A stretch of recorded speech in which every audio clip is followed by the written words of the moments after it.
Welcome back, folks, to the channel. Today I want to talk to you about the Sylvanus build in Dungeons & Dragons Online. This might not be a beginner's build or something that a free-to-play has access to because it requires you to have an iconic class, an iconic character that belongs to Faerun because it relies on choosing the Sylvanus deity. So for this build we have a Purple Dragon Knight. Now the secret to this build is that you need 6 levels of a divine class, whether it's cleric, paladin, or favorite soul, it's your pick, but you need at least 6 levels. That is because the build of Sylvanus relies on this ability that you get at level 6 with your divine class. It's the blessing of Sylvanus. This is the entire build. Basically, this entire build hinges on this thing. You're a devoted follower of Sylvanus. You get 4 armor class bonus, which we don't give a shit because armor class is useless unless you bulk on it, like you go over 400, 500. If you're playing like Reaper and contents like that, you may need a little bit less if you're playing on Elite because obviously the 2-hit chart is a little bit more lenient with lower armor class, but we don't care about that. We care about the critical threat range. You gain +2 to your critical threat range. So if we open up our inventory, you can see I have an epic ethereal mole. This is a Borderlands item, nothing crazy, it's just a standard mole with some extra stuff on it. And I get my usual competence bonus to critical threat range and multiplier from my fighter, but you can get it from, let's say, Holy Sword if you want to go full on paladin, and with maybe 1 level of warrior or 2 levels of warrior, that's up to you. You can get it. I don't think you can get. I don't recommend being a war priest. Well, a war priest you can be, but not a favorite soul based on the build of Sylvanus, unless you mix it with something that allows you to get both a multiplier and a critical threat range. Regardless, for this build, I'm going to explain to you the basics. First off, you need to pick the Purple Dragon Knight, the Cleric of Amanuator, or the Shadar-kai. Any iconic race belongs to Faerun. Then, as a Purple Dragon Knight, I started as a fighter because I'm forced to take 1 level of fighter. But then I switched to Paladin, so I created my character Lawful Good because I wanted to be on the Paladin side, and I took 6 level of Paladins, at which point I was prompted, hey, you need to pick a deity fit. What are you gonna pick? I picked the Blessing of Sylvanus. I got a Child of Fate because I've got an extra fit, and I got the Favorite of Sylvanus, which just gives you a +1 to your favorite weapons. But this is toggle. You get it at level 6 with your divine class, you place it on your bar, you activate it. Right, so that's the first part of the build, and it's the very basic and probably the only thing that you will ever need. Now you will only use 1 weapon, which is the mole. That is the whole concept of the build. Now the next thing you will need is, if I can find it, is your combat style. Obviously with a 200 weapon you need to go with the full 200 fighting style line. So you got the normal 200 fighting, improved 200 fighting, and greater 200 fighting because you're using a 200 mole. The mole itself is a 20 times 3, I think. Yeah, it's a 20 times 3, which means you need to roll a 20 to score a critical hit, or to qualify for a critical hit, because then you need to confirm the critical hit. And then you multiply the damage by 3. Now, if we add the competence bonus, now I get it from the fighter, because as you can see here, I have a competence bonus to critical damage multiplier, and if I go to tier 5, I have a competence bonus to critical threat range with my focus weapons, which are moles. If you have decided to go full on paladin, at level 14 you will get the Holy Sword, which allows you to get a +1, I think, competence bonus. Yes, it has to be competence bonus to your multiplier and range. So it's pretty much the same. It doesn't really matter. It just means I'm locked into this tier 5, which is fine for me. If you take paladin, you can just spam 1 spell. It's fine. You need 14 levels of paladin to get that spell, so whatever. But you need to get, every melee need to get +1 to competence, +1 competence to multiplier and range. With that out of the way, we're gonna sum up the values. First of all, the mole becomes a 1920 times 4 because I have taken my increase, as you can see in the description.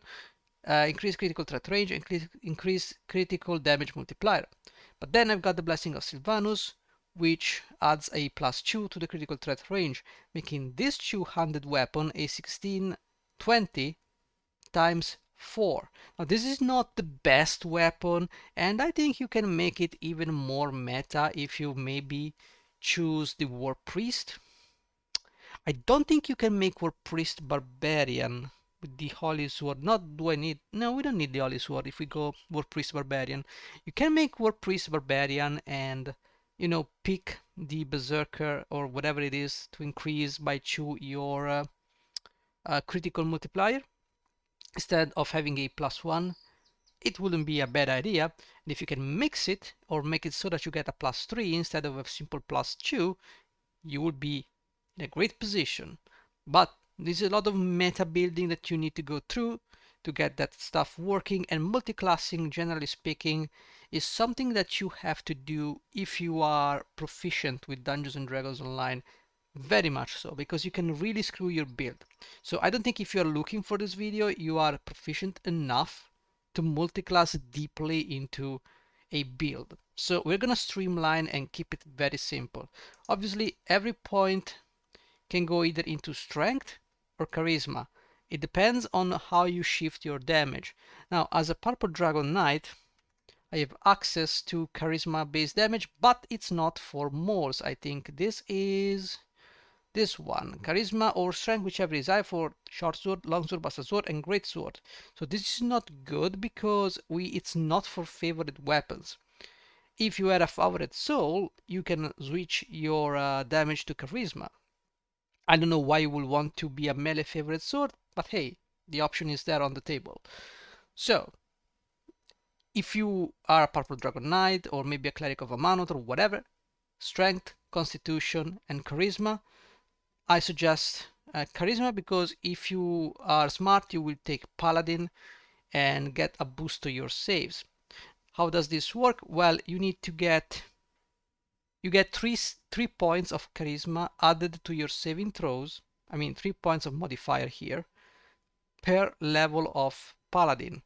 So right now I only have a item effect of +9. This is without guild buffs, by the way. So if you have guild buffs, you add a little bit more.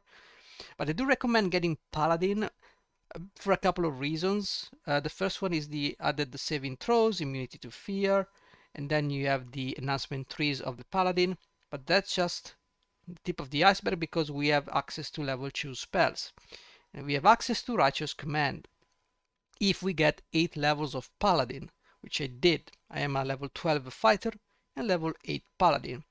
This gives me a +1 morale bonus to melee and range power. This is a caster level 11. It would be 8, but I've got epics, so it's 11. So that gives me 11% more damage. Okay, that's not bad. On top of that, I've got some lay on hands, and my announcement tree looks like this. I went heavy on the Kensei and the Stalwart, and I got somewhere in the Knight of the Chalice because I wanted the Exalted Smite. Obviously, all of this becomes useless once you reach epics, because all you spam is literally Quick Cutter, because it just insta-kills everything, even on Reaper. And if it's not dead, it's literally almost dead. Anything else for this build? Not really. It's a very simple build.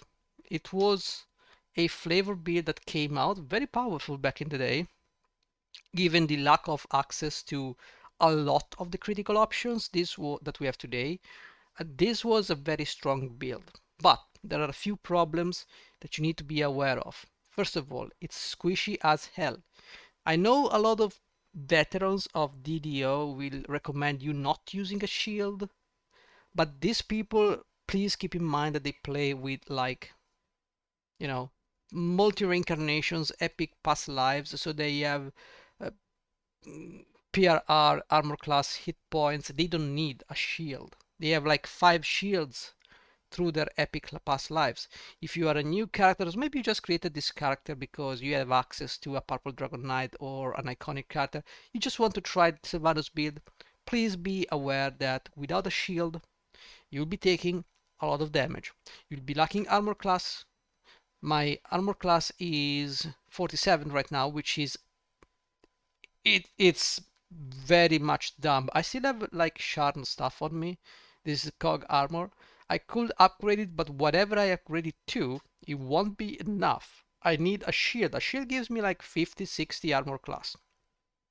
That's a lot. A tower shield, obviously. Why, what else? And the other factor for defense is the PRR. Give me a second, phone is ringing. Alright, so I'm back. Also, I notice I have my audio on my not on my headsets, so you might not even hear the audio of the game, which is fine. It's not very important. So it's a very simple build, very effective, but you are going to be very squishy, as I was saying. So I recommend the PRR and dodge as much as you can. I'm not doing what I preach because on this life I want to be done as fast as possible. I want to get to 30, so I will be able to get my my iconic past life. So this character will be ready to go on Elite and Reaper because this is a new character I created. So I'm going as fast as possible. If you want to play on Reapers, please know that you need fortification bypass, so you need to not multiclass that much or find ways to bypass fortification, because if you play high content, the Reapers there might be something that will prevent you to crit as much as you would like. And I'm leaving it at that. Anything else you need to know here? Not really. It's a very straightforward build. It doesn't require you to uh, take anything in particular. I suppose you can, obviously you take power attack and you switch it if you want. You switch to it precision to bypass fortification. It gets a little bit more to hit. The bonus precision gives you is literally if you were grazing with 4. Let's say you have an average on par chance to hit or to hit. By popping precision, that 5% will roughly translate to 1 less face on the dice you have to achieve. Let's say you score grazing hits on a 6. With precision, you score them on a 5. So roughly speaking. So you trade that for the damage you gain from power attack. Whether this suits you is up to you because this is pretty much debatable. Most people will stick by precision. The only downside of power attack of precision, if you're a barbarian, you cannot use precision. That's the only downside. As for feats, really depends on your build, because this build is flexible but at the same time constrained. um, I don't know what to tell you. Now, my build is Fighter Paladin, so Fighter 12. I took the Tactical Combatant Master in Training because I want to use Stunning Blow and Trip. If you don't have that, it's fine. Just make sure you pick feats that are suited for a 200 fighter. Again, this is a standard 200 fighting build, so the only difference is that you take the Blessing of Sylvanus and you keep using the mole. Anything else? Also, you need to take improved critical bludgeoning weapons. I took Stunning Blow, Power Attack because I like it. I took the Weapon Focus because I am a fighter. And I did not take... Yeah, I took Child of Fate if you want. I have an extra feat, so I took that plus 2 to attack and damage, which is also a very nice thing to have because of the plus 2 to hit, which is always nice. Now, plus 2 to damage is not that great. All in all, it translates to maybe 4 or 5 points of damage more when you have melee power added to it, but it's mostly for the 2 hit. Now, as you can see, I'm here in Evening Star. I just came out of a party doing Stormons on Reaper 1, and the damage is okay, but it's a build that relies a lot on critical hitting enemies, because the entire point of the build is to score critical hits. However, when you're not critical hitting, that's when things start to die down when it comes to damage. Quick cutter, don't get me wrong, this is fantastic, epic strike. You should probably get it, and it will do you good, very good. But when you do not crit, you're gonna feel the lack of damage, mostly because, it's, I don't know how to explain it, but it's a mole. It's a 1d10. It's nothing special. A great axe is a 1d12. Now you may say, oh, but it's just a 1d2 damage, or it's just 2 points of maximum damage. No, it's not, because when you have a 5w weapon, that is not how it works. It is much more than 2 points of damage. A falchion, which is a 2d4, has less damage than the mole. The difference is that the falchion has a 15-20 critical threat range with improved slashing. A mole has a 19-20 with improved critical. So it has a multiplier of 3, but the falchion has a multiplier of 2. However, with the falchion, you can make like a barbarian, maybe a wood elf barbarian, I don't know, just laying it out there, and score amazing critical hits that you have a 15, you have a 14, 20, and it becomes times 4, for instance. That's a possibility.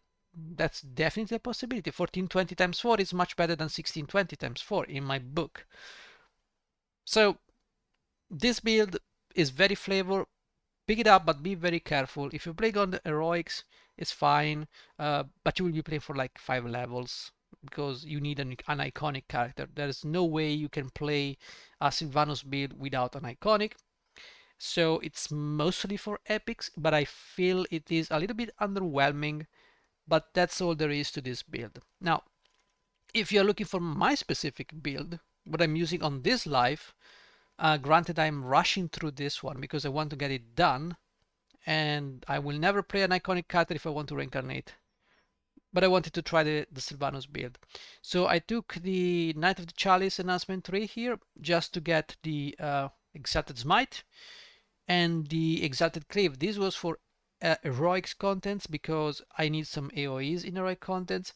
As for epics, I don't use these ever. I could respec this 3 and get the Exalted Cleave out of the way and maybe pick something else like Divine Might, which I probably should. This thing is way too much overrated. It adds some damage, but when you land like 3-4k damage, that modifier from charisma, it's and it's insight. So if you have something that gives you insight, it doesn't stack.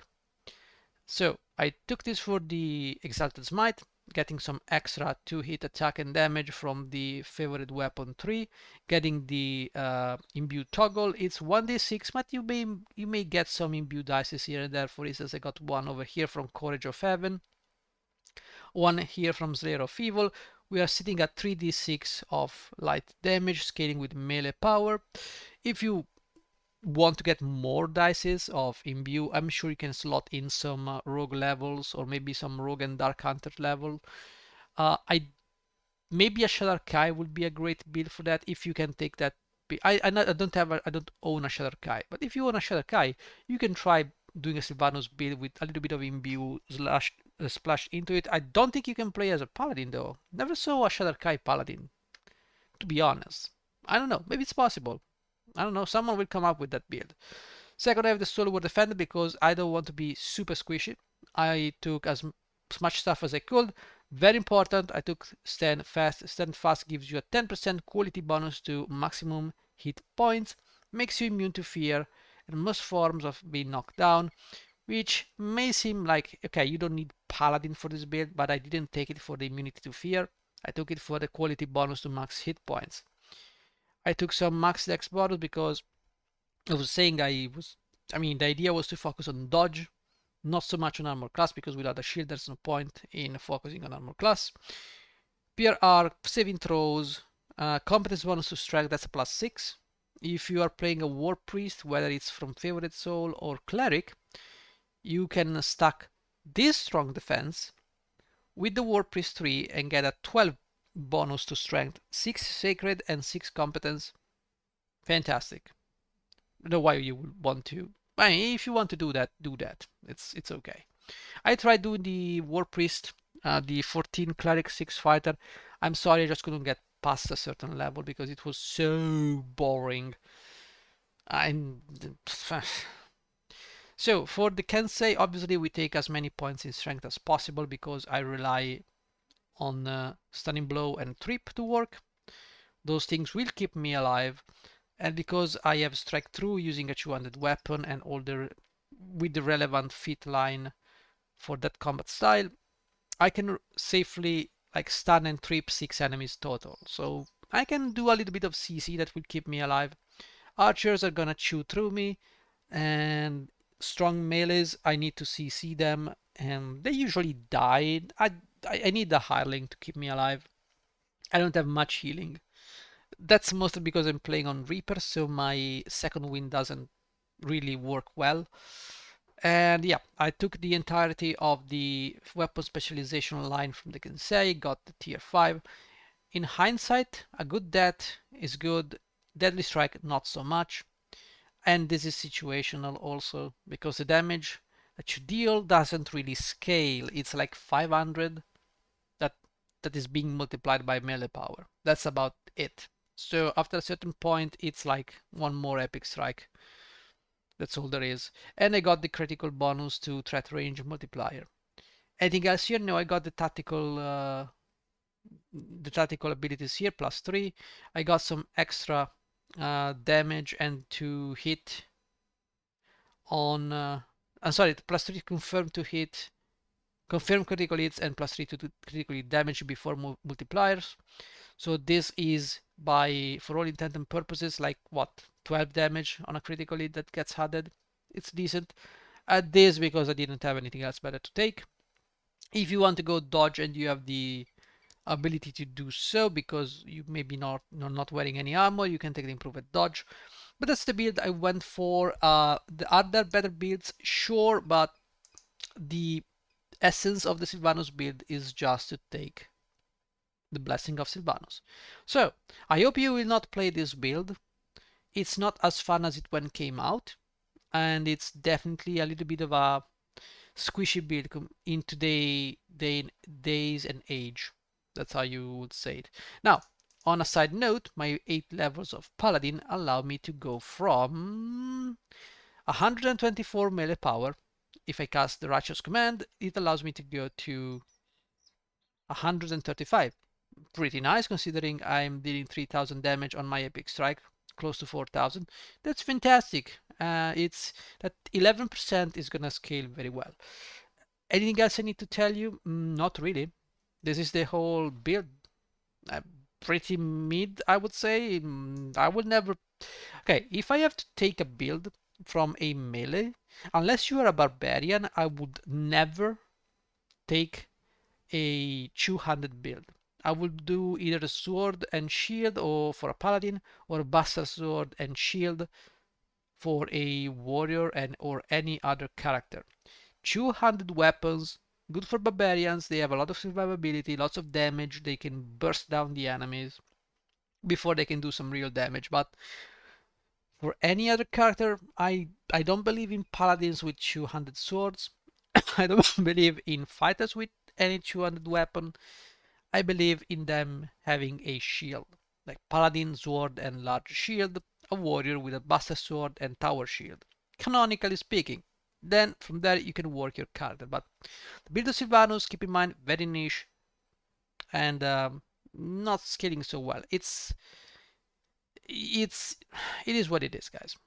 Hopefully this will help you decide whether or not you want to play a build of Sylvanus. I would say out of all the builds that we've seen, it's possibly the one that is still currently viable. But yeah, just don't expect to go alone in quest unless you have a lot of past lives. That's what I'm trying to say. So that being said, thank you for watching, guys, and I'll see you in the next one. Bye.